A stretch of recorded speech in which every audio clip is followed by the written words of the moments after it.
Ready? 3, 2, 1. We're live. We're live. All right, today I'm with Justin, and we're going to talk about pickleball. So, Justin, this is exciting. First of all, I'm a coach, a pickleball and tennis coach in Austin, Texas. You're my best friend from college. Yep. And you've never played before. I've never played pickleball before. And so I have a tournament, my first tournament I'm hosting tomorrow. It's tomorrow. And there's a beginner division. Now, I'm in the beginner division. Yes. I didn't know that. I didn't know. Oh, you didn't? No. What were you expecting to be? Oh, great. So there's a beginner division. Justin's going to learn pickleball. Within tonight. 24 hours, Within 24 hours, he's going to learn pickleball and play in his first tournament. Farrah, if you're listening, I'm sorry. Farrah's his partner. He hasn't learned anything. But we'll be all right, Farrah. He'll be all right. If you're listening, we'll be all right. Athlete. Like, you'll be a 4-0 player in no time. So, all right. What we're going to do is I'm going to introduce you to pickleball. Okay. I got my bag of paddles here. Yeah. I'm going to start with that, and we're going to go over the rules. We were going to learn today on the court, but it's been raining all day. And you've been sick. And I've been sick for 2 or 3 days, which has been miserable. But anyway, we're good. Do you know where pickleball came from? Pickleball originated, actually, for our tournament, I have these really cool, did you know facts and stuff. Yeah, I want to know. Yeah. And, not to burst your bubble. And I don't remember the exact date, but in the 70s or something, there was a family. It's been around since that long. Yeah, it's been around a long time. Only recently has it become popularized in the sense that there's a national organization. Mainstream or whatever. Yeah. The USAPA, United States of America Pickleball Association. They recognize it and all that stuff. Okay. Yeah, so it's becoming big lately, but it's been around since the 70s or so. But there was a couple of congressmen or some kind of law people, and they had a family reunion. And at the family reunion, they just made up this court in their backyard. Out of a regular tennis court that they had? They didn't even have a tennis court. Okay. I saw a video. It was the first pickleball court. It was just on mowed grass. Really? It was really cool. It was like Wimbledon. Yeah, it basically Wimbledon in the U.S. Yeah. So they got random stuff from their garage, some paddles or whatever. Actually, one of the guys is really cool. He made the paddles. He was a wood cutter or something. So on his saw, he made the first pickleball paddles. Cool. And so they used a wiffle ball or something, and they started making up the rules as they played. And then they found out it was a fun game, so then they invited more friends and more friends. And over time, it just grew in popularity. And now we have places at the Austin Tennis and Pickleball Center. It was before this year just the Austin Tennis Center. Just recently, I've taken over in October. I became the pickleball coach there. Yep. And with the growing popularity of me starting to teach lessons, along with the GAP, the Greater Austin Pickleball Association, they've been building so much interest that they've changed the name of the center to the Austin Tennis and Pickleball Center to accommodate those pickleball players. So it's interesting. Taking off. Yeah, crazy. I was trying to explain this to my parents last night about what pickleball was or is or whatever have you, and we landed on a page at Seattle, right, major metropolitan United States. They said the same thing, Tennis and Pickleball Center. So it was a part of the title. So yeah, it is getting popular. What's great about pickleball and why I think it's becoming so popular is a lot of tennis players, they get hurt and they can't play tennis. Tennis is a lot harder on your shoulders and your knees. You have to run further. You still have to move a bit in pickleball, but not like you do in tennis. Sure. But again, not as much you don't court have to cover. to do as much overhead stuff. Okay. So your shoulder isn't as affected as it is in tennis. So people that get tennis injuries and whatnot, their doctors say, "Oh, no more tennis," and people will take up pickleball. And I don't know if the doctor would recommend pickleball. Yeah, to people, yeah. But it's way less strenuous on your body than the tennis. way I think about it is that's cool from an injury standpoint, but for people like me that's never played tennis, competitively, no formal training, I can run on a tennis court because I ran in other sports, and I can maybe get to the ball, but I don't know how to hit the ball. And put the top spin. If you hit it hard, it goes over the cage, and a point to the competitor on the other side of the court. This seems more accessible. You can, you can pick up on the skills and be somewhat competitive and enjoy the sport versus so much of a lead time to train to be competitive, right? And so I don't know. That sounds like... So along with that, like Justen is super athletic. Me and him won basically every intramural competition possible in school. That was the best time of our life. College 2010. Like it was so fun. We were athletic and we were good at sports, no matter what sport. Everybody underestimated Calvin. Everybody. That's pretty standard. I'm short and don't move too fast. I'm quick, but really quick. Thank you, Justen. But if this was a tennis tournament that I was hosting tomorrow and Justen had never played tennis, I would not have any confidence, even with how athletic he is, that this would be possible. Yeah. With pickleball, I'm like, he'll be able to hit the pickleball and be able to play within the day. I know it.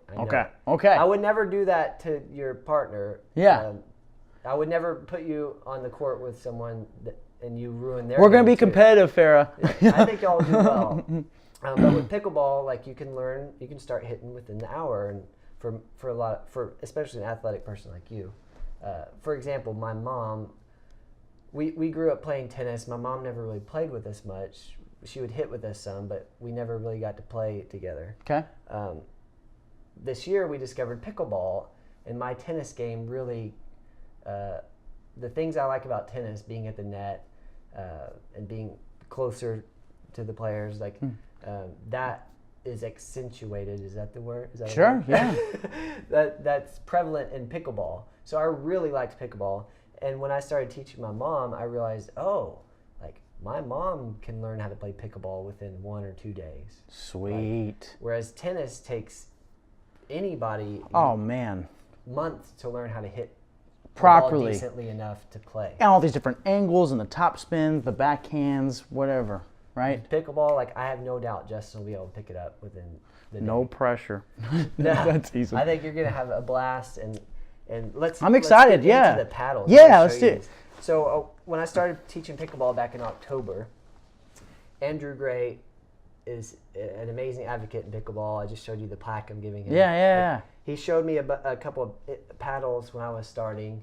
I saw him out at the pickleball center, and it inspired me to buy 7 different paddles to show my beginner students so that they could know what the difference between a wooden, aluminum, and composite paddle is, so that they would know what they wanted to buy. Sure. So without further ado, this is a wooden paddle. Ooh. It's I'm going to show you the wooden and the aluminum paddles.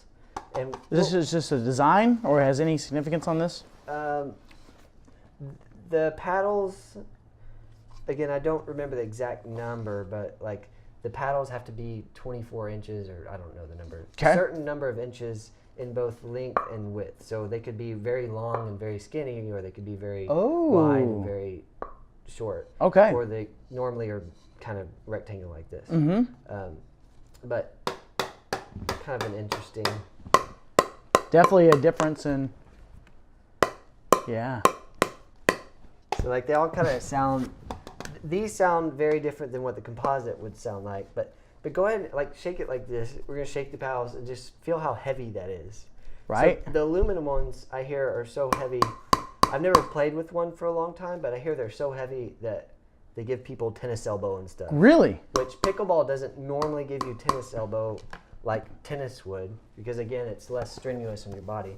This is heavier than the wood. Yeah. So both of those are very heavy. Now, actually, this is even a big composite paddle. But go ahead and so this feel is wood. This is aluminum. The wood paddles you can usually get 2 for $20, so they're $10 each. I think I got 2 for 20 wooden paddles and it came with this ball in a little bag. Then the aluminum one was a step up. It was $15 or something. By itself. Yeah. By itself. But they're cheaper paddles. Okay. Now go ahead and hit and feel this composite one. That's even a big composite one. And it's My like a feather. God. And go ahead and hit with it. It sounds different too. Yeah. The sweet spot feels different. There's a little bit more of a pop.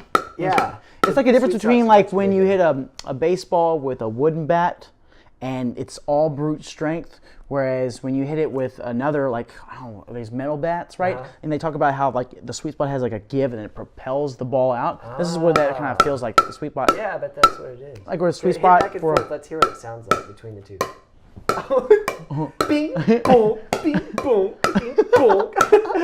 It's pretty impressive. No, you're great wooden paddle, but you're just. This is a wide body. So that's a wide body, and then they have different. So basically, there's wooden paddles, there's aluminum paddles. Now, are there good brands? And then there's a bunch of different shapes, sizes like this of this composite. Okay. There are different brands. This was my first ever paddle. This is the one you brought to my house. Oh yeah. So Yeah. this is a King. That's the company. Or actually, Monarch might be the company name. I don't know. But it's another composite paddle, and it's smaller. It's like wider at the top and more narrow at the bottom. I don't know.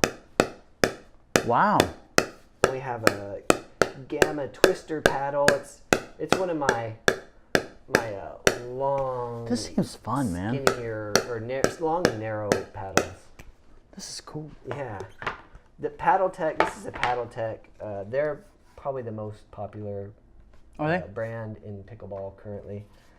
Do they make low and high end paddles? Yeah, they mostly. Their high end paddles are actually rather reasonable. I think this one was like, not this one. This one was given to me, but I have one similar to it where is that? I don't know where that one is. But anyway, I think it was like 40 to 60. Okay. Whereas a regular tennis racket could cost how much?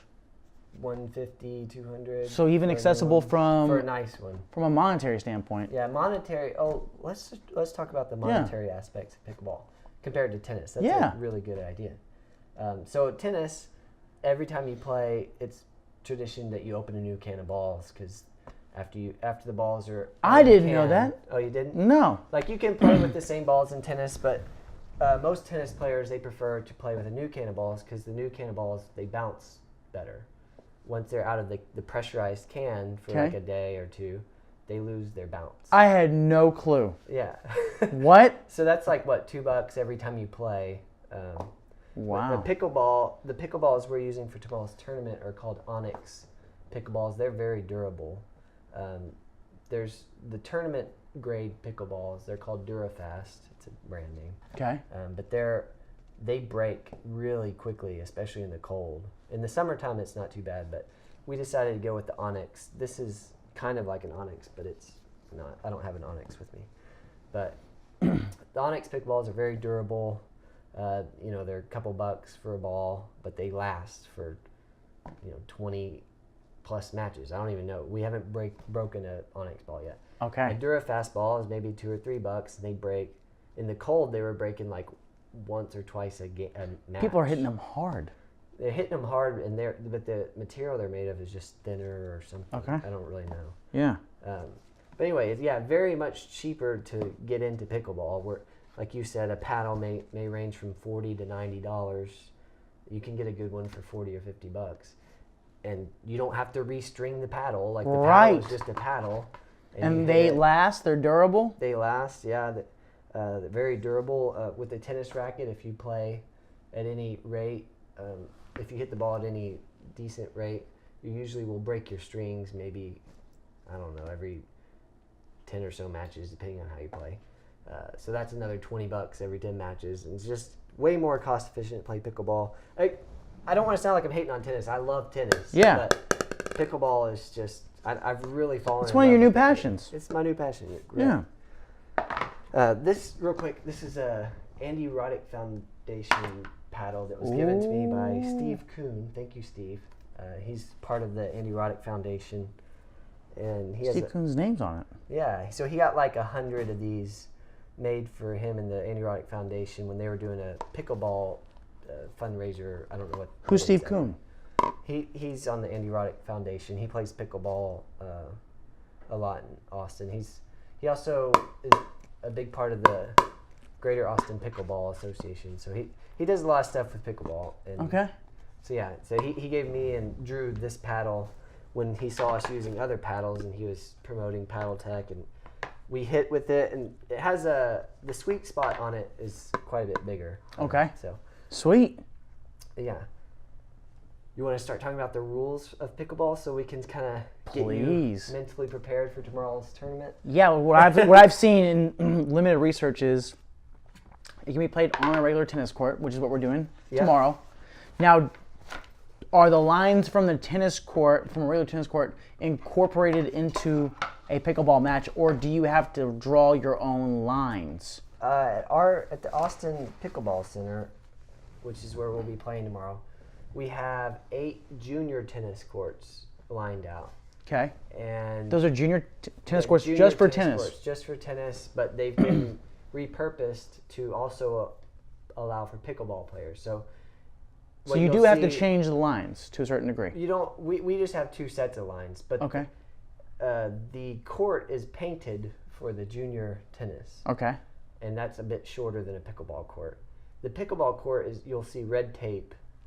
Just this is like a makeshift pickleball court. Gotcha. So it was a junior tennis court and makeshift pickleball court by laying tape around the edge. On a pickleball court, the most important area is the portion of the court closest to the net. So basically there's a rectangular box on each side. Yeah. Called the kitchen. I feel like I should be drawing this. Is it really called the kitchen? Yeah, it's called the kitchen. So up close to the net, it's about 6 or 7 feet. I can't remember exactly, but 6 or 7 feet on each side of the net, there's a box. It's called the kitchen or the no volley zone. So you can't hit the ball in the air when you're inside the kitchen. That's like you have to let it bounce. You have to let it bounce. You can stand in the kitchen. You can be anywhere on the court. You can stand outside of the court. You can be wherever you want. Like a lot of people get that mixed up. They're like, so can I not stand in the kitchen? No, you can stand in the kitchen. You can be. You just can't cook in the kitchen. You can be off the court. You can be anywhere you want. You just can't hit the ball in the air when you're inside the kitchen. So if a ball. So for all you Wii tennis players. Yeah. It's not the first guy. You have to let the ball bounce to the second guy. Right. So that's the big rule. Is not. And it's kind of hard to get now, used to. if you do hit, it's a point to the team? Yeah, you just lose the point. Okay. Currently, pickleball is played where you only get points when you're serving. So if you serve... Like volleyball. Your team serves, yeah, like original volleyball. Okay. So original volleyball, if you serve, if you win the point on your serve, you get a point. If you don't, then you just defer lose the and serve. yeah, exactly. So in pickleball... You basically so pickleball is mostly played doubles. I should explain this first. Yeah, okay. 95% of the matches that I see play are doubles. I didn't know that. Okay. In tennis, 80 to 90% of the matches are singles. Singles, so it's very different. Again, pickleball is mostly... More of a 4-person playing game than a 2-person playing game. Yeah, and it's way more of a social thing than tennis. Tennis Love is it already. More about competitive. Like, yeah. I want to prove that I'm better. Dominant human being. Yeah. That's just the nature of tennis. In pickleball, it's like, oh, well, we're retired, or we're just here to have fun, like, and meet new people. There's like jump in and play this game with us, kind of thing. Yeah, there's definitely competition in pickleball and high competitive play, but it's not. I'm not allowed to be in that area of the tournament. Yeah, he's got beginner stuff first. You have to learn how to play the game exactly. Got to eat your meal before you have dessert. Right. So where were we? Oh, okay. So 4-person. Kitchen. The kitchen. So yeah, it's mostly doubles. 4 We were talking about food and then kitchen. So, again, 6 to 7 feet away from the net, there's a kitchen line. Oh, nice. He's thinking about the kitchen. Is he hungry? So you can't hit the ball in the air in there. You also cannot hit the ball behind the kitchen and then your momentum carry you into the kitchen. So what you'll see, most pickleball So you can't step in? You can step after you hit? Right, if you hit it in the air. If it bounces and you hit it, you can step in. Okay, but if you hit in the air, volley in the air, no stepping into the kitchen. Right. So like you can't even hit it, and you'll see some players like try to hold off from falling into the kitchen. Another thing, as far as the kitchen goes, so what I always teach new players is you pretty much want to have your feet in cement at the kitchen line. Like the goal of every point, and this is like a strategy thing for you for tomorrow, the goal of every point is for you and your partner to get up to the kitchen successfully. Most of pickleball most of the points are won at the kitchen. So you don't want to be back at the baseline and your opponent's up at the kitchen. You want to work your way up to the kitchen. And in general, most points will have all 4 players up at the kitchen line. Once you're up at the kitchen line, you want to, in general, cement your feet at the kitchen line. Okay. So in tennis, you're stepping into your shot. In baseball, you step into your throw. In football, you step into your throw. Yes. In basketball, you step into your shot. Yes. Whatever. In pickleball, you don't want to develop that when you're at the kitchen because you'll either subconsciously be worried about stepping into the kitchen or you'll be too far away from the kitchen and stepping forward. So in general, pickleball, your feet are cemented at the kitchen and you're kind of leaning and hitting. So it's more of like you're leaning and hitting instead of stepping into it and hitting. Okay, so when you say cemented in around the kitchen and leaning and hitting, my understanding is the kitchen is kind of zoned off. Right. You can't hit the ball in the air while the ball is in the kitchen, but as soon as it crosses that line, you can hit it in the air. You can hit it in the air while it's over the kitchen. You just can't enter the kitchen with your feet. I see. And okay. You yeah. can't touch the kitchen. So gotcha. And therefore, because you're closer to the net, it's more aggressive. As soon as the ball comes out, you can hit it down. You just hit want it down. To smack the ball. Down. Yeah. I see. I gotcha. But again, you don't want to step into it. I'm pretty good about hanging around the kitchen, so. Well, good. You'll pick this up rather quickly. I'm going to be hungry tomorrow. Yeah, you still want to get used to stepping and hitting when in the air, because then you'll end up, I'm in the kitchen. So, okay. That makes sense. Is Farrah pretty good about staying around the kitchen? Farrah's gotten I'm teasing a lot Farrah. better. Yeah, she's actually really good with the rules now, and there's something I'm about to explain to you that takes new players a while to get used to, because it's easy to hear it and know it, but it's another thing to actually get your body to do it. Yeah, to execute and practice. So again, like our main goal every point is to get up to the kitchen. Yeah. Okay? We got that. Should we, I should draw? That'd be cool. Yeah. Let me draw that. Exhibit A. Introduce Exhibit A. Where's it? I don't want to have to go too far. It's okay. I can follow you with the recording stuff. Okay, let's go. All right. We'll be right back.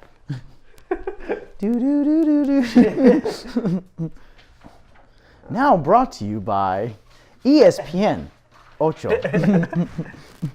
And we're back. Now, with pieces of paper. Can I just say thank you for explaining this stuff to me? Oh yeah, thanks for coming down early. I really. This is fun. I was hoping to get to do this. I had this in my bag the whole time. Oh well. Okay. You were prepared. I was prepared. We got the net here. Okay. Kitchen 1, kitchen 2. Kitchens. This is probably going to get kind of messy here.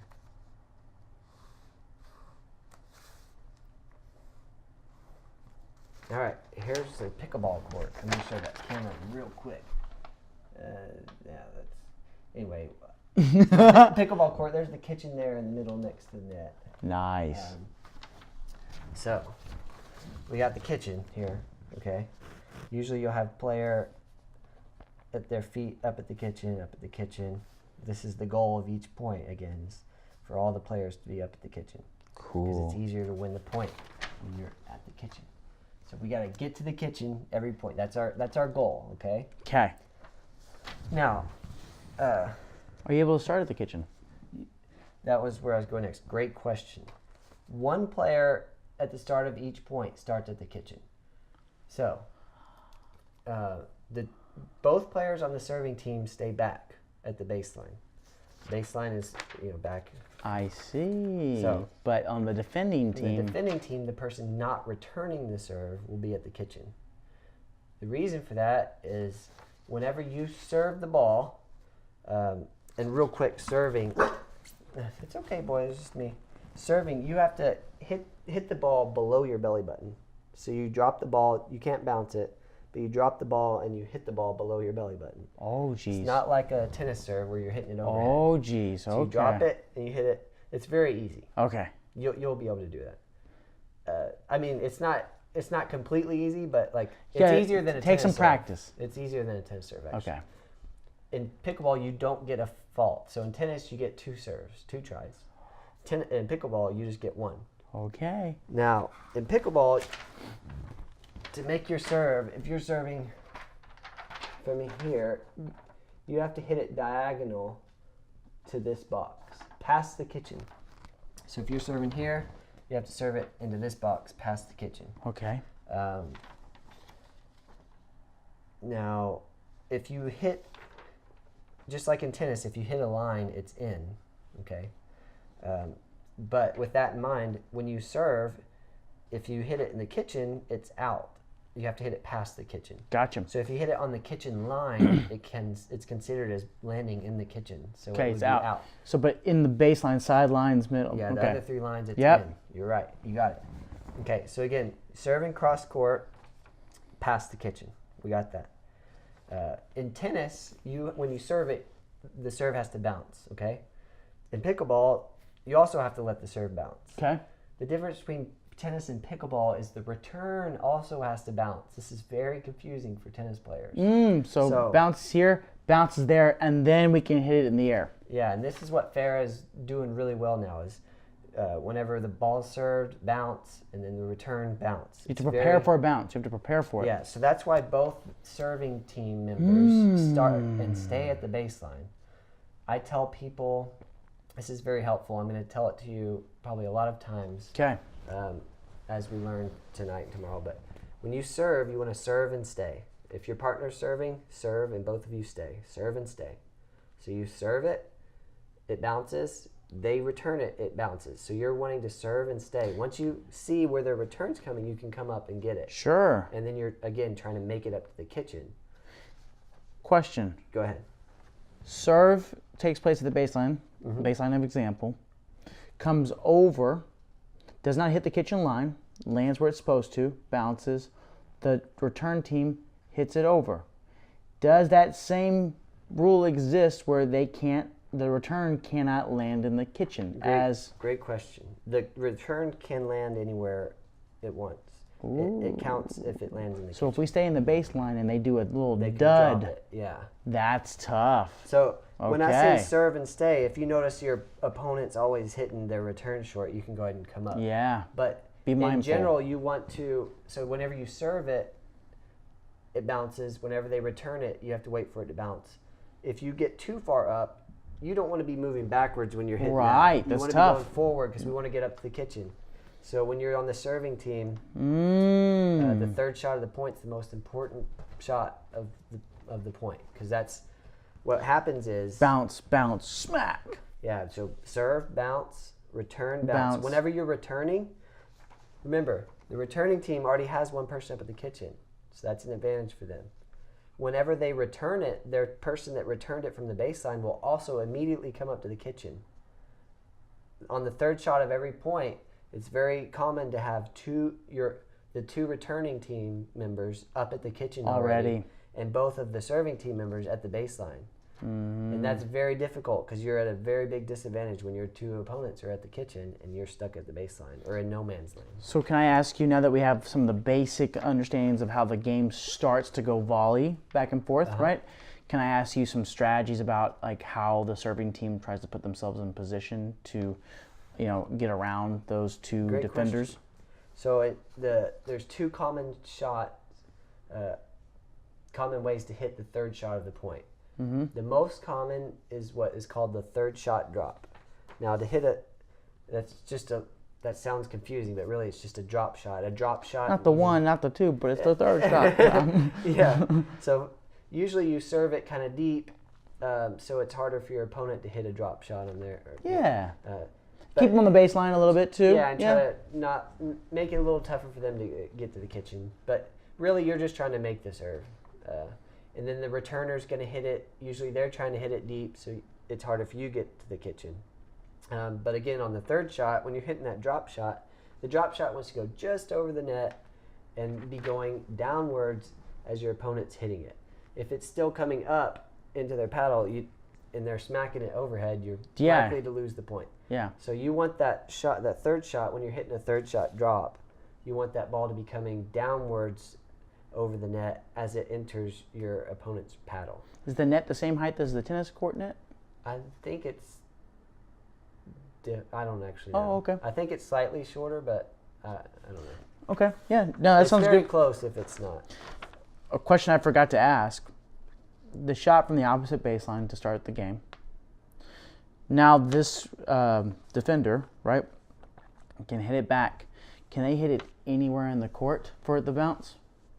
Can the returner? Yeah, the returner can hit Yeah, anywhere. They don't have anywhere. It doesn't have to be in a specific time. The only restriction as to where you can hit it is on the first serve. Good. And that has to go past the kitchen and cross court. Makes sense. Yeah. So after that, you can hit it anywhere. And again, the lines are in. Okay. Where were we? We're talking about the third shot drop. Yeah, third shot drop.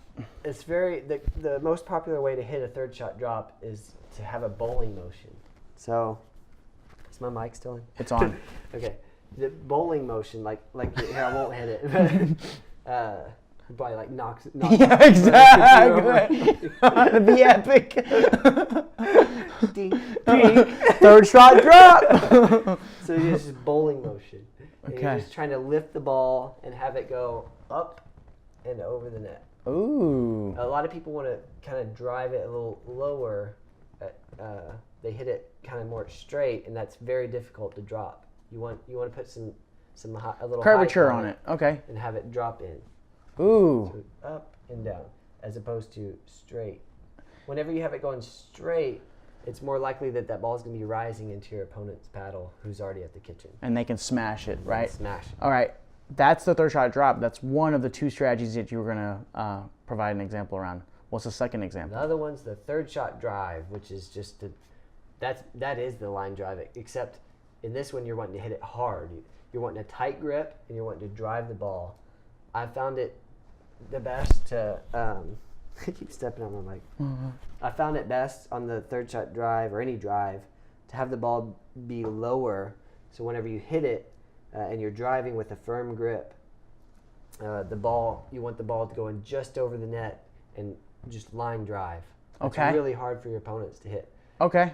For tennis players, it's very common for them to hit the ball higher in the air when they drive it and hit the ball much higher over the net, because that's what you do in tennis. You get a top spin and you hit it way over the Right. net. You don't want that in pickleball. You want it low drive. Interesting. So a lot of tennis players, they'll hit it way over the net, and then it's right here in their sweet spot for them to slam it on the other side. So that was hard to get used to. Do you find that, I'm sure this differs from, the competitive players versus the novices like me. Do you find that pickleball is more one on the third shot choice a lot more and it's a quicker game, or do you find that pickleball is more of a volley-like sport? Pickleball, the points last much longer than in tennis. So I wouldn't say that the third shot is the end all point be isn't all. won on the third shot, but a lot of times the point is lost on the third shot. Oh. So if you don't hit a good third shot, you lose the point. Mm-hmm. But the better players are very good at the third shot, so they will usually, once you get past a certain point, you'll have the players be very good at hitting the third shot and getting up to the kitchen, and then the real point takes place once all four players are up at the kitchen, and you do what you call a dink. A dink is kind of like a drop shot, except you're already at the kitchen. So a dink is like you're just trying to lift the ball like a bowling shot. Barely over the net, just barely in the kitchens where they can't step in and. They can step in if it bounces, remember. Oh, okay. But again, this is just, it doesn't have to be right over the net, but you want it to bounce or be going down as the opponent's hitting it. So you want to either have it be going at their feet kind of, or you just don't want it up high where they can smack it. Gotcha. But what happens is you'll get into a dink rally, so people will be dinking it, and then at some point someone pops one up. My thing just stopped. Yeah.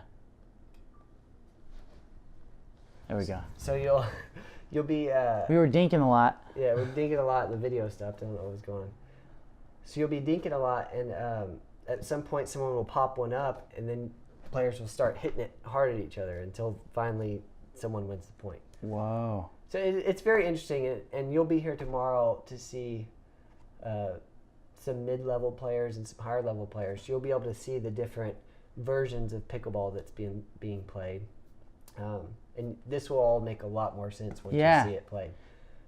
But yeah, that's kind of the third shot. To answer your question, it's not really won on the third shot usually, but it's lost a lot of times on the third. Do people ever kind of pop it up on towards the back side to give him? That's the first thought that went through my mind is if I'm serving, I get it in this triangle, they hit it back to me, I've got to make sure I'm in position to let it bounce and then hit. To prevent them from getting to the kitchen, I want to hit a high pop lob it over their over head. the net, way backside, so it bounces, and they have to prepare for that. That's one of my most. It's not really. I didn't make the shot. The iconic. But I'm one of the players that hit the lob. That's the first thing that went in my mind right there. It's like I'm gonna back you up. Yeah. And then I give myself time while the air, the ball is taken, to run up in the kitchen and get position. Yeah, if you hit it over their head and they're having to turn and run, that's a great time to get up. So that's a third way to hit a third shot. Okay. It's not as conventional as a drop or a drive, and against good players, it's not as effective. But I use it a lot. I play a lot in 4-0 range. So and you at the beginners, it'll be very good, especially against people that aren't as mobile. So when you play against people that don't move as well, the lob is like unstoppable if you can hit it. Gotcha. But it's not the easiest thing just to pick up and learn, but you might be able to, it might just be your shot. I don't know. Maybe it's your shot. It's an idea. But yeah, that's a good. So on the third shot of the point, the most important shot of the point, again, this is when the serving team's trying to get up to the kitchen. It's popular to hit third shot drop, so just over the net, angle. Third shot drive, hard line drive just over the net. And sometimes maybe a third shot maybe a lob. Maybe. Alley-oop. And I found a lob is most effective when you hit it cross court and the wind's blowing in your face. Because basically that opens up the court. When you hit it cross court, you have more room, just geometry. Yeah, for it to land. Room for error and for it to land. And when that wind's blowing in your face, same thing. You can hit it really hard sometimes, and that wind will just hold it in place. That's the thing I got to get used to is just how the ball bounces off the paddle, what the wind's like, what does it do on the court? Because in tennis, there's a lot of spin involved. Is there spin with there pickleball? Is spin in pickleball, but nothing like in tennis. Okay. Yeah. Tennis, you can spin the ball much more crazy than in pickleball. These paddles are a lot slicker and the ball, but people can spin it, just not too much. Gotcha. Okay. Compared to tennis. Cool. So yeah. And then, basic parameters of the match. One, do you just decide somebody serves, right? You just decide? Yeah. Or at is the there beginning of the game, they'll flip a coin kind of thing? Flip or something, and if you win, then you choose serve, return, or side. So basically, you choose whether you want to serve, you choose we want to return, so they serve, or it's really windy, I want that side to start. So those are your three options. If you choose the side, do you get to choose? Does that team get to choose whether they serve? We're going to be playing. Your division will be playing 1-game matches to 15. Okay. So you'll play on the side you start on until one of the teams gets halfway to 15, which is whatever you're playing. Is it 7? So it's 8. It's 8. Okay. So once one team gets to 8 points, y'all will switch sides and then carry on the game. Some of the divisions are good. It's very common in tournaments to play best 2 out of 3 sets to 11. Yeah. If that's the case, then you play 1 game on one side, 1 game on the other side, and then in game 3, if it goes to game 3, then you switch at halfway, which would be 6 points. Yeah. Okay. Makes sense. Now, is it serve win the point, get to serve again? Yeah. So you make it take it. Yeah, make it take it. You serve. If you win the point, you keep serving. You just switch sides. So they knock you off the serve. The only time you switch sides in pickleball, when I say switch sides, I mean on the court, on your side of the court, you and your partner will switch. Not you switch from the other side of the net, but whenever let's say you serve, okay, and your partner Farah, so you're on the left side and she's on the right side, just for example, and you win the point, you and Farah would switch. So then you're now serving from the right side and she's starting on the left side. Your opponents don't switch unless they win the point on the serve. So they're always going to start the point where they left off the last point. Gotcha. So if you started the point on the right side and you won the point on your serve, you switch and go to the left side. at any other point, like if you don't win the point on the serve, or if Farrah doesn't win the point on the serve, you always start the next point where you started the last point. So if you started on the right side and they served it, and you ended up on the left side because y'all are running everywhere, you still will start the next point on the right side. Got you. So yeah, always start where you left off. Always start the next point where you started the last point, unless you win on your serve. Mm-hmm. We should talk about scoring. Okay. So scoring is a bit confusing for tennis players. Maybe it won't be for you because you won't have anything to confuse it with. But so there's 3 numbers in pickleball. Again, this is for doubles. Most pickleball is played with doubles. So we're going to talk about double scoring. In pickleball, there's 3 numbers. The first number is the serving team score. The second number is the returning team score. So let's start with those. If you and Farrah have 3 points and you're serving, and me and Drew have 2 points and we're returning, the score would be 3, 2, and then the third number is always a 1 or a 2. And the third number tells us who on your team is serving. Is it your first server or your second server? Okay, so we get assigned numbers when we start. That's kind of going to be kind of confusing. You won't always be the 1 and she won't always be the 2. That's going to change Throughout the game? So I'll explain. Oh, okay. So what happens is let's say me and Drew are serving and y'all win the point on Drew's serve. He was our first server. Say Drew was serving. It was 2, 3, 1. Mm-hmm. So again, we call the server score first. If we have 2 points, we say 2. If y'all have 3, y'all are returning, so y'all have 3. And Drew was the Drew's first server, server. so we say 1. So 2, 3, 1. Okay. Then y'all win the point. So now I'm serving. Now it's going to be 2, 3, 2. Because I'm now the second server. Y'all beat the first server. Oh, y'all get 2 times to Yeah, that's a new rule that wasn't explained that I just found out, is if we beat Drew's serve, we defer the point from y'all. No points are added. Yep. And then you as a second server come I get the to try to get points. That's So way interesting. That's why that second point matters, because if you have the second server, it's 2, 3, 2. Then if you break the serve, we get the ball back. Yeah, once you break the serve, break my serve. Let's say I get 2 points. I win a point, switch sides, win a point, switch sides, so now it's 4, 3, 2. Now Yep. y'all win that point. Y'all are gonna get the serve. So whenever you win the point on the second serve, they call it side out, and that just means ball we are transfers. not serving. You're gonna Then be it's serving. 3, 4, 1. Now it's 3, 4, 1. Correct. You always start serving on your right side. So whoever started the last point on the right side gets to serve will first. be the number 1 server. That's how it switches between 1 and 2. Yep. Easy. An easy way to know this might be overload, but an easy way for you to know which side you're supposed to be on. Whenever you start the game, the person on the right side will always be on the right side when your team has an even number. And you will always be Even number as in points? Yeah. So if Farrah, let's say Farrah starts on the right side, you start on the left. Every time y'all have an even number of points, Farrah will be on the right side and you will be on the left. Okay. If y'all have 2 points. If it's odd, then we're switched. Yep. If you're odd, again, and then the next next match you play, if you start on the right side at the beginning of the game and she starts. It's the same thing. It's the same thing as not even my player, but anytime we are even, I am where I started. The person is, yeah. Yeah. Okay. Yeah. Gotcha. Okay. So at the beginning of the match, you can see who starts on the right side, and that helps you. Man, that makes a little bit less pressure for me, like as far as our team getting points. Because what if I'm like a terrible server, but I'm great at defending? Right. Then Farrah's gonna get the majority of our serving points. Help y'all get the point. I'm a little bit nervous about the serving thing. You'll get the serve. That's why that helps with the faults. That's what makes it a little bit different, because instead of the same person getting a fault, you just, if you don't get it over, then you just automatically switch to the second server, and they have an opportunity to help you out and get them points for your team. So that makes sense. Yeah. There's a good flow to it. Yeah, so. Wow. Yeah, 3 scores and a kitchen? I'm wondering where the food is, man.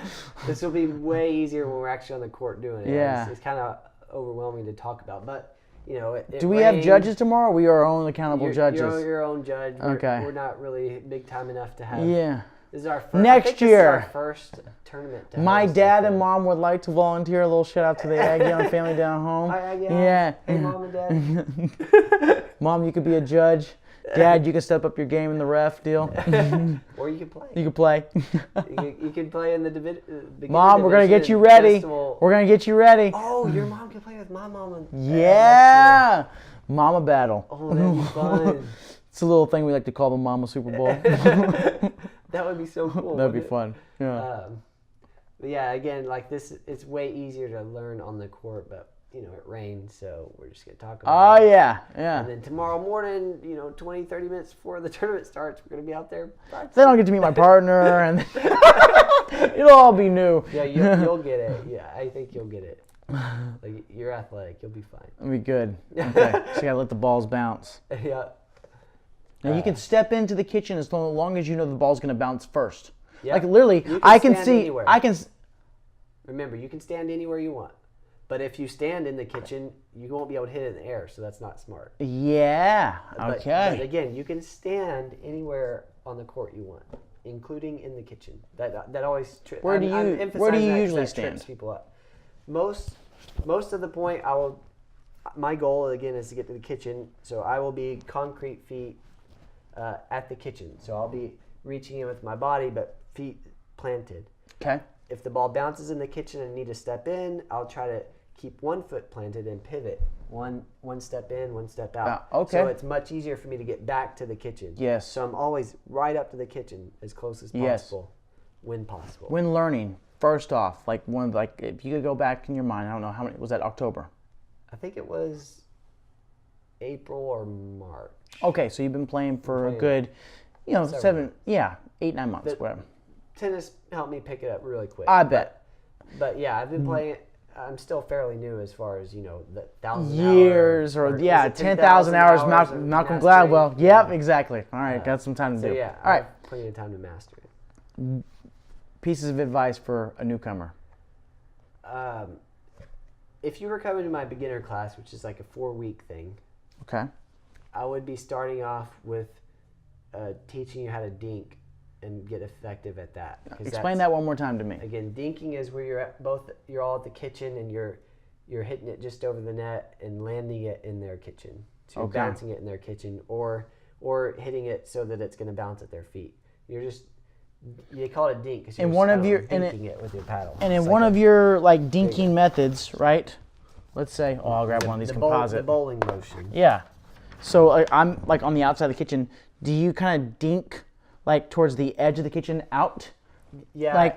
Is that a good idea to do? Where you're I always take the ball down here? Cross court, out wide dinks. Okay, like from left side to right side, get it out. Out wide. So they have to theoretically jump on the outside of the court to try to hit it back in. Yeah. Kind of thing. That's what first thing I'm thinking about. Yeah. So if you hit it too wide, the more advanced players, they'll hit it around the net, and it's really hard to stop that. Ooh. But for around the net, you can do that. That's a very common shot. It's what I teach probably about week 3. I didn't even know that. All right. I didn't want to really Let's tell go you ahead that and do it's it. Probably more confusing. Let's go ahead and do that. I'm gonna have to get one of those tomorrow. It's so satisfying. Yeah. But it's very hard to actually hit that unless your opponent hits you a shot that's. Wow, I can't wait to get past the net. And a lot of players, they won't in your division. They won't be hitting out wide dinks because that's kind of a learned skill. Okay. It's a little harder, yeah.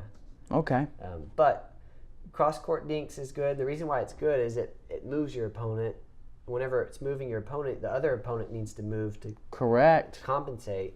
And a lot of times you start off this far away, 4 or 5 feet, 6 feet away from each other, and you want to keep that distance so that you can cover most of the court together. But whenever you move one person, it's kind of like a slinky. I was gonna ask you what's a good flow to covering the court as the two. Here I'll draw you some angles. Yeah. So. I don't know This might not transfer for the podcast. I'll try to explain what we're talking about here in the podcast. But let's say person A hits an out wide dink. Wherever the ball is, you can make angles in the court where they might likely to hit this ball. Yeah. So this is basically geometry. I'm basically making a triangle here of all of the 3 possible angles that your opponent would hit the ball. Mm-hmm. You and your partner want to position yourself so that you're able to cover accommodate all 3 of those effectively. So if they're going to be hitting the ball, it's not where they're standing, it's where they're going to be hitting the ball. Correct. So if the ball's here and they're because they have an arm, they can reach out to it. Yeah. Right. If they're going to be hitting it here, these are the angles they have. So you want to move over. You would move over from here to here. So you're just moving to those angles. If they're hitting the ball from the middle, the angles you would be positioned more in the middle, closer to each other. Now, that it does. Now it's probably again in podcasts like maybe. Yeah, translate. But using the same examples, if you were to, hit a dink over here, so I have this angle. Dink. We have a down the line shot. In the middle. Down the middle. Or back at them, and right? A cross court back shot. Yeah. Correct. How does the ball travel? And I know that this will only come with playing to understand how I hit. Does the ball bounce off the paddle pretty quickly, but then when it hits the court, it doesn't have that, obviously it doesn't have the same tennis ball feel. It definitely doesn't bounce like a tennis ball. Right, and that's going to take me a little bit of time to understand what to expect, right? You have to bend your legs and get lower in pickleball than you would in tennis. Tennis, the ball is bouncing up high and you're trying to catch it up high. Pickleball, it's kind of bouncing and it bounces decently, but a lot of times I find myself having to really, if you don't bend your legs to get down low to hit it, you're going to be hitting it on the tip of your racket or mishitting it. Yeah, that's a good question. It doesn't bounce too high compared to a tennis ball. Okay. I had something I was going to say. I don't remember what it was. There's a lot. I think really just getting out and playing, hitting the ball a bit before we play, and getting to hit in between other people's matches would be good for you. Yes. So I'm hopefully while people are playing, I'll be able to hit with you a bit and show you a little more based on I'm hoping so too. But real quick, serve and stay. If you're serving, you and your partner stay back. So serve and stay until that 3rd shot, and then you're trying to get up to the kitchen, both of you, up to the kitchen. On the return and kitchen. This is why I used to tell my mom and teach my mom, and she found it helpful. She was having a really hard time because, when you're serving, you need to stay back because you have to wait for it to bounce. When you're returning, it bounces and you hit it, and you can immediately go up to the kitchen. Yeah. But, going back and forth between those two in a game is kind of confusing sometimes. S&S, R and K. S&S, R and K, and that really helped my mom learn to do that. I just had her say it out loud and then in her own head for like 10, 20 points. Mm-hmm. And after that, she was finally able to get it. But before that, it was like confusing at the start of every point. Like, wait, do I go up? And do I have to let it bounce? Do I not? Right. Can I touch into the kitchen? Can I not? Okay. Serve and stay. Return and kitchen. Return and kitchen. But ultimately, you're wanting to get up to the kitchen. It's just legally you have to stay back for it to bounce on that serve. So that's what's confusing. Legally. Serve and stay. Return and kitchen. Legally. Yeah. So, one game to 15. This is what your division or death, right? Depending upon which happens first. Right. Okay. You are going to play a round robin, so you're playing 4 different teams. Uh-huh. And I think you're going to have a blast. Like, Farrah is amazing. This division is so... I can't wait to see this division play. Like, this is making my year, because I've taught, including yourself, I will have taught everyone but my older brother. So, what is that? 5 times 2. So, I've taught 9 of the 10 people. Okay, yeah. 9. In this bracket. I've at least taught them something about pickleball. Cool. And I think that's super exciting to see. Well, how I can't imagine works out. I can't imagine walking in tomorrow without having this basic form of knowledge, right? Good. So this is super helpful, by the way. Thank you, Kevin. Yeah, I'm glad you got to come down early because tomorrow's gonna be probably kind of crazy. It's gonna be chaotic, man. It's gonna be good for you to get hit some, but yeah. Let's give a shout out to Calvin Keeney. This is the first pickleball tournament in Austin that I know and I'm aware of, right? First one I'm participating in as well. Calvin, you put this on pretty much by yourself, right? I never thought I would be organizing a pickleball tournament. Let's think about, first off, kind of tournament. Last podcast Calvin and I did, we were at a camping trip, And we didn't have any of this fancy light or like equipment that Calvin has behind here, nor did we have these cool microphones. Justin right? inspired me. That conversation with you at the camping trip in June, right? Yeah, that inspired June. me to get all this. We were sweating our tails off. It was so oh my hot. God! I think your mom, like, the next day was like, I think last night was the hottest night of the year. And we're like, yeah, probably. First off, like 148 we didn't talk about degrees in our this. tent. We didn't talk about this at the podcast, but we definitely had the rain guard on our tent. Which, guys, people, we're all aware that heat rises. Well, heat wasn't able to rise out of our tent because it basically was a green cloud that kind of kept the like heat in. Degrees. Yes, and we were tossing and turning in the sleeping bag. Finally at like 2:30. Our dogs were panting. And I was like, dude, can we take this off? You're like, yeah. We took it off, and this breeze comes in. And it probably was the difference between 9 degrees in the tent and 85, but it felt like air conditioning flowing through. Yeah, it was still like way hot. You know when you get to like that heated environment where you can't think straight and you're so hot, you're not getting any sleep, and you feel like you need to drink water, but you're drinking so much water. That was one of the most miserable I've ever experienced. We had a lot of fun in that camping trip, but we were really miserable that night. I literally wanted to go swim in the river at 2:30 in the morning. 2:30 in the morning just to cool off. Mind you, I'm sure our dogs did too. Yeah, the following night we actually stayed outside of the tent, and for the majority of the night, yeah, which was fun. Also, there was like a pachanga or a Mexican party going on across the river. Oh man, that music was resounding in my ear. Show, like a rock band show, like. But it was going on for 14 or 15 hours. Like 10 in the morning. And it lasted so long. It was like a running joke. Like at 7 p.m. we're like, dude, they're still playing. And then at 2, they're like, are you ready? Just like I think they're playing the same songs too, because some of it was like Mexican music, others and other forms of 90s pop culture music with karaoke. I think people were doing. That was comical. Like it was frustrating in the moment, but I'm like, this is gonna be funny. I think I was like working the next week at my house, and I could still hear rumblings of like. Them playing. But that guy that seriously after like hour 12 that did that. Are you? What was the city? Oh gosh, I'm forgetting it. It was past Llano. Where was it? It was southwest Texas in the Hill Country area. I can't believe past Fredericksburg. Remember we passed by all the vineyards in Fredericksburg. I'm gonna have to. I'll look it up. Yeah, it's just like at 10:30 at night after they've been going all day, just like, are you ready? And we're like. Right when we thought they were shutting it down, like we hadn't heard music for 20 minutes, we're like, oh, maybe that was the last one. This guy gets up, like, are you ready? It wasn't the second. It was like it was the third or fourth wind for these people. So yeah, that was funny. Impressive. It was impressive. Yeah. But that was literally at that point in time in 2018, which now we're at the end of 2018. It's December 30th. This wasn't even in your like line of sight, was it? Yeah, like. I had been doing. You were tossing and turning about like decisions to be made about what to do, like how to transition out of, or had you? I think at that point I might have done some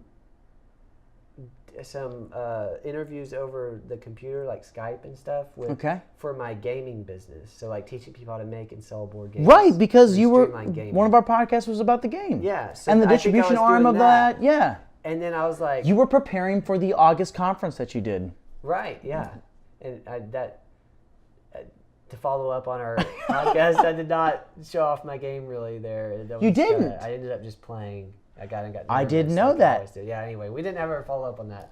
But that weekend, it was really it really transformed me over the next 4, 5, 6 months. I really started realizing like I like doing these interviews and these podcasts and stuff. But my gaming website, I really like my gaming website, and that community is fun. But most of my close family and friends aren't into that, and that's okay. But, you know, when I have new content, and I didn't really feel like I could tell my close friends and family about it. Like I could. It's also hard to. It's hard to understand what tweaks you were making without playing the game, right? Like it's very abstract. So to give you an idea, like I was basically documenting my process of making a game. Yeah, you were. Amongst other things about how you make it and whatnot. But as I was doing that, I was like, man, doing these interviews is really fun. When I did the interview with Justin, I was like, doing an interview with my friend about just whatever we wanted to talk about was amazing. Yeah. I kind of want to just start doing this and building my own personal brand and whatnot.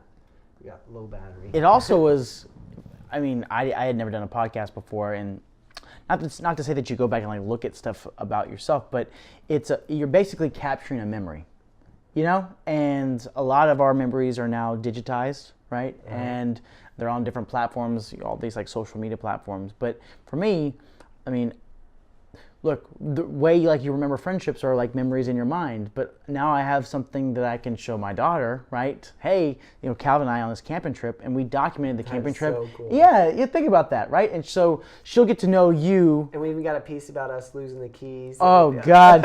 And some people came by, like, "Hey, did you find the keys?" the infamous dumbass. But I had left them there, and somebody had found them, so I knew I wasn't crazy, right? But yeah. But yeah, your daughter will be able to look at this, you know, and show her kids. My gosh, like, Dad, you were so young. Look how strong you were, Dad. You still had some hair. But I thought the same thing. Like, that's so cool. That's a neat memory. And then from that moment on, I was like, man. So I started really looking at who I was, like, as a human over the last 31 years I've been alive. And I realized creative, always been creative, caring, and caring, competitive. Those are the 3 C's. Okay. You know, there's other things. I'm like curious, and I like coaching and stuff. But cat-like reflexes. Really, cat-like Calvin.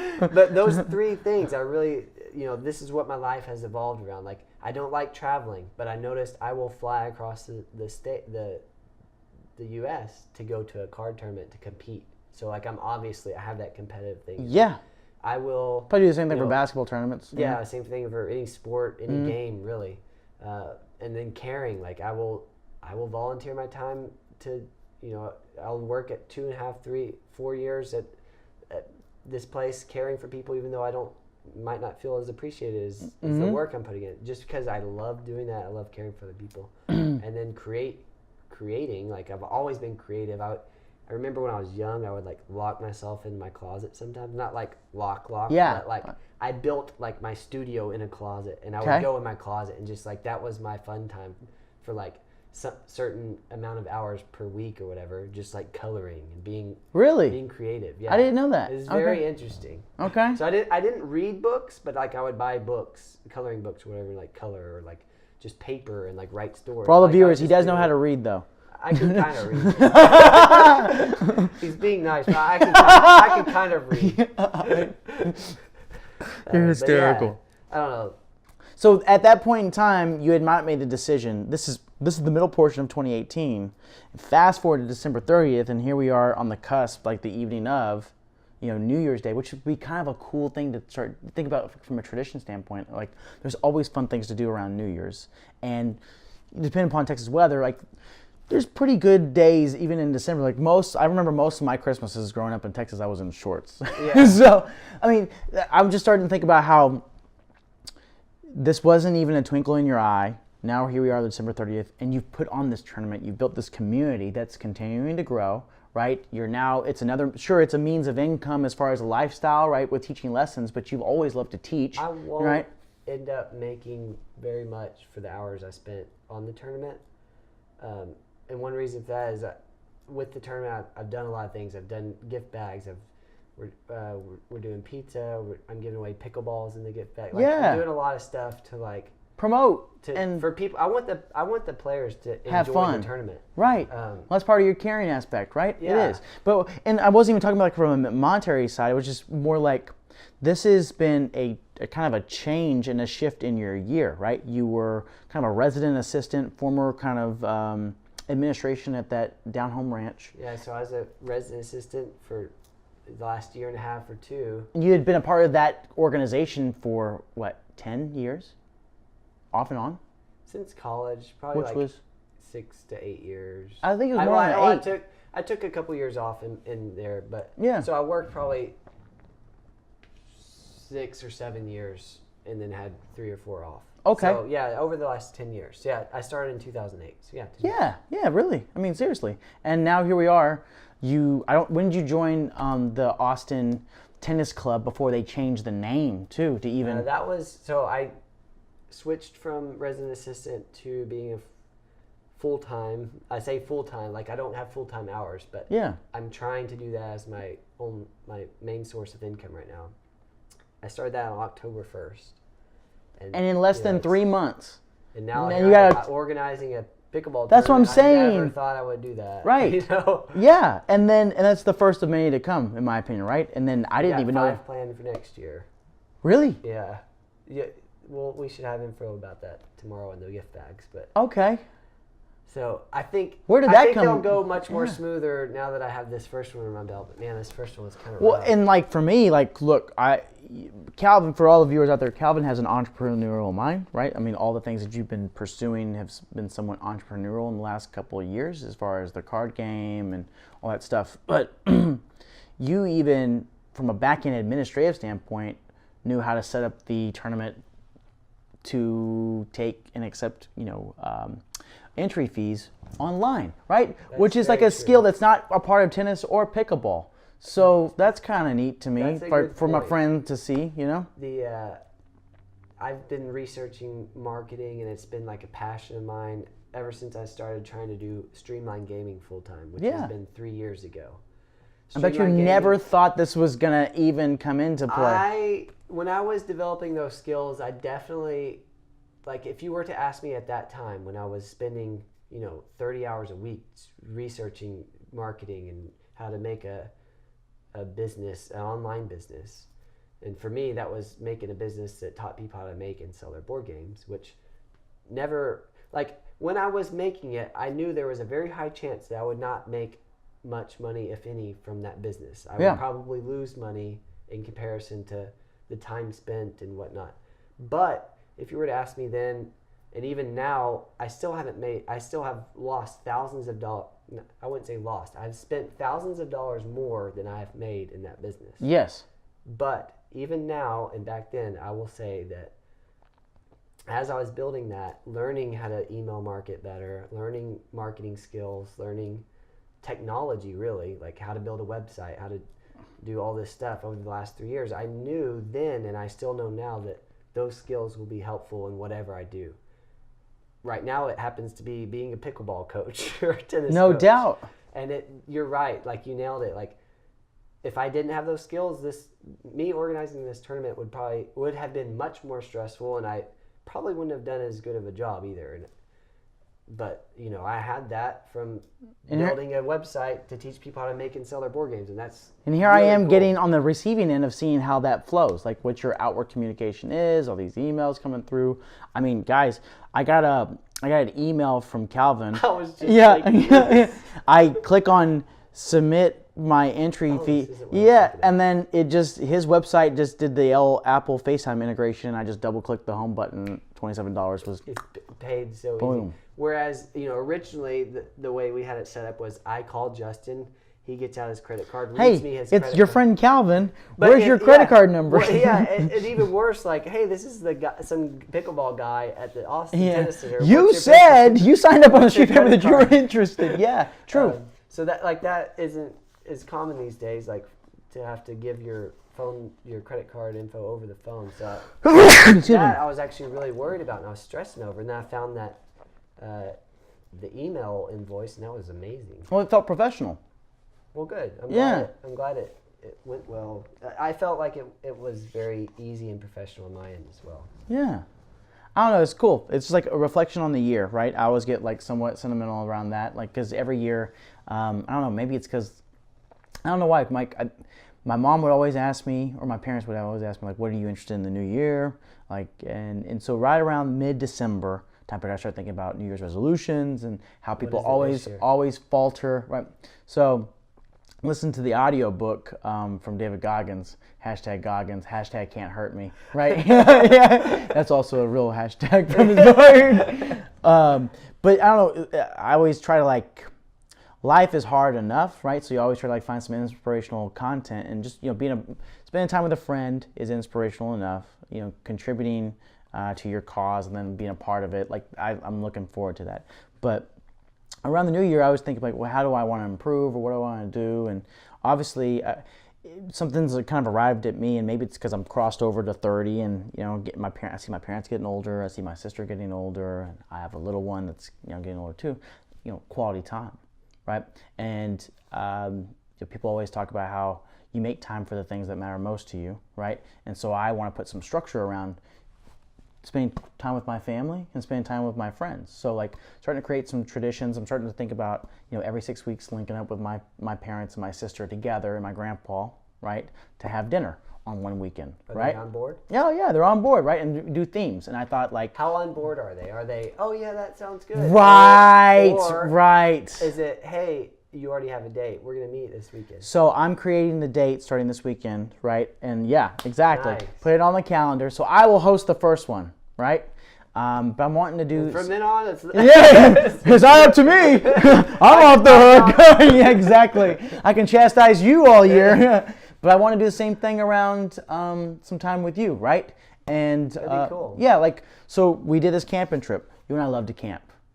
May not like to camp in the summer in Texas. Yeah, maybe we'll find a chiller weekend. Chiller weekend, and I know Calvin, like, you don't like to, like, travel all the time, but you will travel for certain things. I don't like traveling too far. Too far, right?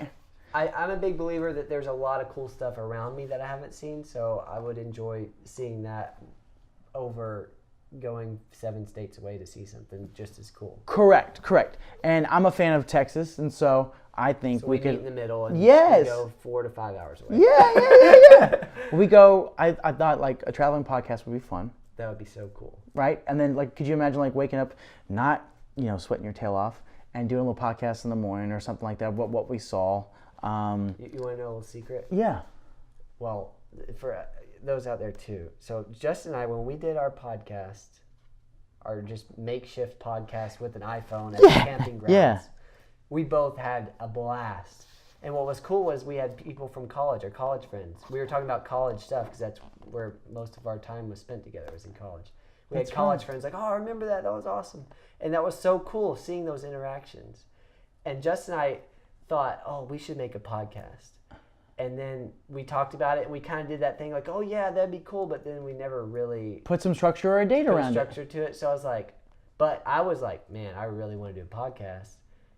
And honestly, like, I would love to do a podcast with you every time, every week or whatever, but I knew that probably wasn't likely. Right. Not because of you and not because of me, but just because both of our schedules don't. That it's hard.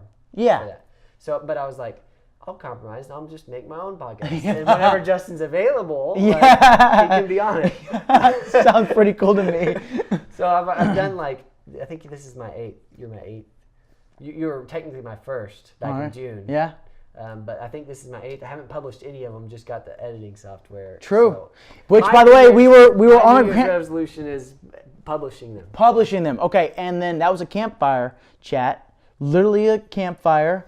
I think you had like water or tea. I had a little whiskey, right? And we were just talking, and you were encouraging me to take the job that I'm now in.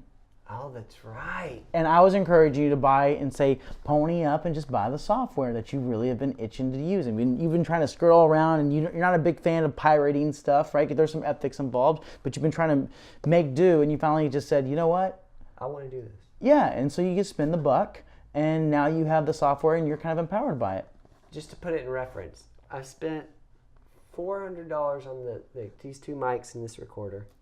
I've spent another $250 for a year of the video editing software. Wow. I've spent another couple $100, $200, $300 on my domain, calvinkeeney.com, which I haven't released yet. I didn't know you had the domain. I have the domain now. Did you buy? Oh, wow. Yeah, so that's going to be, and that is coming along much quicker. Who'd you buy it from? Because I've already made streamlinegaming.com. So with that knowledge, it's 20 to, I would say it's 50 times quicker being able to just make a new website versus learning that first one. That first one was the foundational. It took me way too long.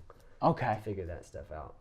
But anyway. But isn't that cool to like talk about like anything worth doing takes like effort and some sacrifice? Like literally. A lot of effort, a lot of sacrifice, a lot of money I spent. Even though I'm very frugal and I'm pretty efficient. I'm very efficient. And even with that, I spent thousands of dollars building my first website and ads for it and stuff. Jeez. And, And I even hired someone part-time for a year and a half. I remember that. I've probably spent like 15 to, I don't even know, let's say $20,000 on it. Yeah. And have made $1,500.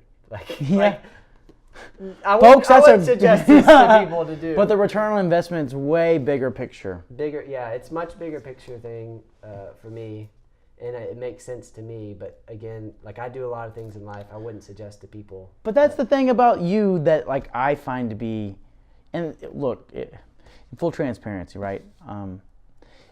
When people ask me about how you're doing, it's a lot easier for me to communicate it than some other people. And my family, who cares about you, right? I always know that when I'm going to spend time when I spend time with Calvin, that like Calvin's the kind of guy that goes after stuff that he cares about, he enjoys, and doesn't give a flip about what people think, right? I mean, you go after your passions, right? And despite losing money, despite whatever pitfalls come your way, you figured out a way to support yourself, right? And not bother people and just go about your passions. And not many people can say that. A lot of people end up in, nothing against this, right? But life happens, it passes them by. They're 10 years passed into a drop dead job that they really don't like, that there's no passion about it. And they always go like, well, I wish I could have, or what if? And you're kind of living life in a way of like, you're not going to have any type of doubts as to whether a what if. Yeah, I definitely, most, if not all, my actions are definitely mapped towards, what you love at the time. If I'm older, will I regret not doing this? And making my streamlined gaming website, starting my personal brand calvinkeeney.com, and this podcast. Like I know it's very likely that I won't ever make money from any of it. Yeah, and a positive. You're not doing it for it, but, right? Yeah. There's a chance I will, and much more important to me, not the money, but like the impact that I could have with teaching people how to make and sell their board game, or with my personal brand, teaching other creative people how to be creative, and teaching other caring people how to be more caring, and teaching competitive people it's okay to be competitive, but to have a healthy way to go about it. Your competitiveness, which I struggle with as a kid and still struggle with today. Yeah, I mean, in my opinion, for me personally, like I can't speak for anybody else, it's sort of inspiring because look, I have friends in all different types of walk of life, but I don't, you're basically my best friend, right? And it's inspiring to me because you kind of take on the world with this mentality of I'm just going to figure it out, right? I'm just going to, through sheer effort, sometimes money, you just attack life. And it inspires me to start thinking about like, okay, what things do I want to do, right? Because to try to tie it back to the camping scene, we're lying in like the tent talking about like, you asked me, what do you want to do in life? What do you want out of life? And I, named a few things. And you're first night. Yeah, the first night. And you're like, okay, so basically what you're saying is you want to do a lot of cool shit in life, right? And I said, yeah. At that time, I had my mind about living life to its fullest and trying to maximize the time here on Earth to create memories and experiences, right? With and without family kind of stuff. Uh-huh. And one of Calvin's, aspirations, which was like somewhat, I didn't know how deep we wanted to go. So Calvin, I asked him the same question. You're like, I want to help, was it 100,000 people? 100,000 or more people. So at that time, I had my life goal that I had just figured out, I think from February, I don't remember exactly when. It was probably close to the camping trip. I finally put a number on it based on Phil Hellmuth's book, #Positivity. That's the name of the book. Okay. And he encouraged you to make a life goal. To me, I thought of a couple of different iterations, and I landed on help a lot of people. And then he suggested put a number to it. So like, I don't know, 100,000 people. Yeah. Whatever. Like that's not a goal that you just reach in a day or 2 days or No. This is a life goal. So once I had that life goal, I now can map my daily or my yearly, my weekly goals and actions to that life goal. So you can see whether you're progressing or not, kind of thing. Is playing video games 8 hours a day, which I happen to do still sometimes. I mean, not 8 hours a day, but like I used to do that a lot, and now, I definitely think about it more when I'm playing games a lot or doing something that doesn't map towards that. I still love games, but yeah.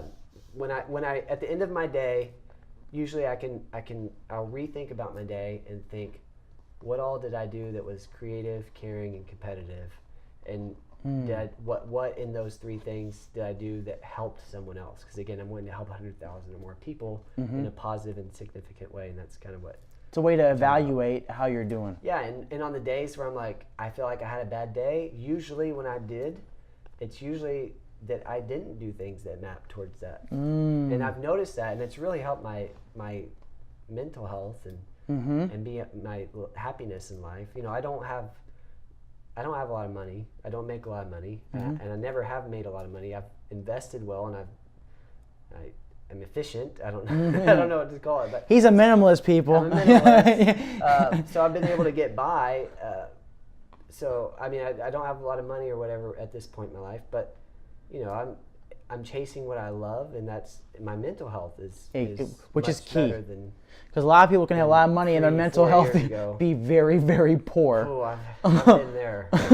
But I mean, when I say inspiring, I get to thinking about, you know, what lessons I want to teach Jules, my daughter, growing up. And you know, you talked about like these short films that you're doing with like a friend of yours, and I was thinking, man, like some of the best films that I've seen in my